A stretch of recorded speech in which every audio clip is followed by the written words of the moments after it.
such a nice little suede couch.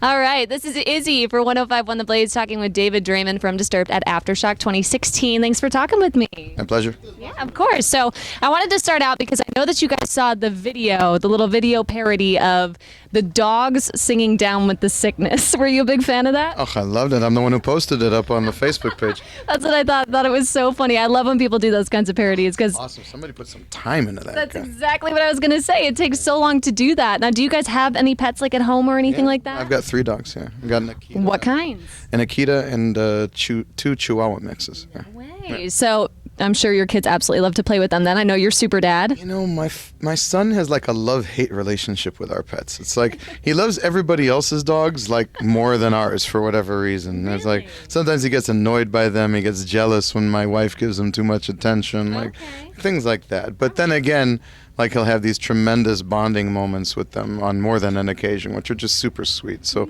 it you know, when you're dealing with a 3-year-old, it's never a consistent thing when it comes to that. Yeah, I was just going to ask how old he was. So, I mean, what are some of your favorite qualities about your kids? He's tenacious, like both me and his mother. Stubborn, like both me and his mother. He's super affectionate and sweet. He's the happiest little boy. He's always smiling. He's always lighting up the room. And he's, you know, thank God, we're really blessed. That's awesome. Do you think you would ever allow him to get into the music industry if he wanted to? I would allow him to do whatever he wants. It's not. I always feel it's not a parent's role to either allow or to deny, but merely to guide. And, you know, so whatever makes him happy. I would strongly suggest he not go that route, just because it's a very difficult road to travel, but whatever brings him meaning in life. Yeah, and I know you've been doing this for, what, over 20 years now? Yes, 20. Did you ever think that you guys would be this successful when you first started out? To be perfectly honest, no. We've been incredibly blessed and incredibly fortunate, and, you know, I remember when we started out, even in terms of the scope of it, you know, we were hoping, you know, you ever see that video for Pantera's Walk? Okay. That was filmed in the Riviera Theater in Chicago. And so it's about a 3,000 seat or something like that, 2,700, 3,000. And we always just say to each other, if we could fill the Riviera theaters of the world, you know, we would be so, that would be it. That's our goal. And, you know, thankfully from, you know, our fans and fate and powers that be, we've surpassed that, and I never expected to, so it's been amazing. Yeah, totally. So did you guys have to start out doing like garage shows and that kind of stuff, like little talent shows at schools? Well, we did those too, but not with Disturbed. But we used to have concerts in our rehearsal space. We had a rehearsal space on Michigan and Cermak and south side of Chicago, and we used to have many a concert/party up there. That's crazy. And since you guys are going to be going on a tour very soon, you're going to be going to like Japan, New Zealand, Australia. Do you ever get to take your son with you, or do you just kind of leave him home with your wife? Well, for this particular one, it's pretty far distance to go with a 3-year-old. You know, keeping him cooped up on a plane for that long is not really good for him or us. So I think I'm going to spare the collective for this particular jaunt. You know, I'll miss the hell out of the both of them, but it'll only be for a few weeks, so it won't be that bad.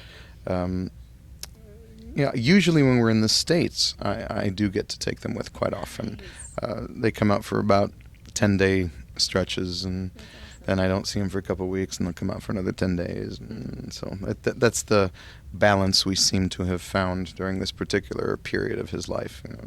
When he gets older, obviously school will be a factor, so it won't be as much of an opportunity. So I want to try and get him when I can now. Yeah, totally. And do you get to learn any other languages or anything like that since you do go out so far? I know a few. I'm fluent in Hebrew. I know a little bit of Yiddish. I know a little bit of German, a little bit of Arabic. That's about it. Very, very broken tiny pieces of Spanish here and there. Okay, yeah. So basically, if somebody came up to you and they were having a very slow conversation with you. Pick up on something. Yeah. Yeah, exactly. Now, what are some things that people may not expect about you? Like, do you guys like collect coins? Maybe you guys are big readers. Maybe you're big fans of anime or something. I love. I'm a gamer. I love playing video games when I'm not. If the wife and kid are not out on the road and I've got that wonderful hurry up and wait period where we have got a lot of time to kill, and I'm already done with the rest of my stuff for the day, I'll blow some stuff up on the video games. Okay, so are you first person shooter? Primarily. Ah, yeah. Nice. Me too. Okay, do you like Xbox, PC, PlayStation? I kind of jump back and forth between PlayStation and Xbox. Yeah. That's awesome. What's your favorite game? Do you have one? I just finished the most recent Call of Duty not too long ago. Wow. But I'm playing a game right now for the second time when they weren't out. I don't know if you ever heard of The Witcher 3? No. Oh, one of the best RPGs probably ever made. Crazy good. Oh, sick. That's awesome. Do you like any of the games that are like kind of scary, creepy games? Like I know there's one like Freddy's Something Factory that just came out. Have you heard of that one? That one? Okay, so basically it's like Resident Evil series and stuff like that. Resident Evil's really good. Yeah, my boyfriend's really into the one where basically it's like these little puppets and stuff, and you're pretty much sitting in a room doing tedious tasks, and if they pop out and kill you, then you're dead. But it's like an hour. It's a game that just takes hours and hours and hours, and you can hear them creepily singing in the background, and It's creepy. It's absolutely awful. I'm always curious what kinds of people actually dig playing those, or like the zombie games where they can chase after you and that kind of stuff. Games, yeah, Really? like Dead Rising. I loved. Yeah. Oh yeah, those totally freak me out. I cannot do that. All about it. That's awesome. I'm so glad I have a fellow gamer here. That's really nice. So I'm obviously you guys have been at Aftershock before, but have you toured with any of the other bands that have been here? Tons of them. Yeah, I was gonna say like probably half of them at least. Or more. Okay. I think the only band that we haven't toured with that's a part of this package, other than the newer, younger bands who we maybe haven't had the opportunity to, is Tool, who played yesterday. Yeah. So, which, guys, if you're ever looking for support, we'd love to. I'm big Tool fan. So, Awesome. yeah, we've been around long enough, and the world, our world, the rock world, has shrunk enough that you end up pretty much sharing the stage with just about everybody at some point or another. That's awesome. Okay, and one last question for you. Since everybody loves your rendition of Sound of Silence, I used to sing Simon and Garfunkel all the time when I was in choir back in the day. So love them. You did a phenomenal job on that. Do you have any other covers up your sleeve? Nothing that we've solidified. Okay. Conversations are ongoing. Okay. So awesome. We'll see. Well, cool. David Draiman from Disturbed, thank you so much for talking with me. It was awesome meeting you. You too.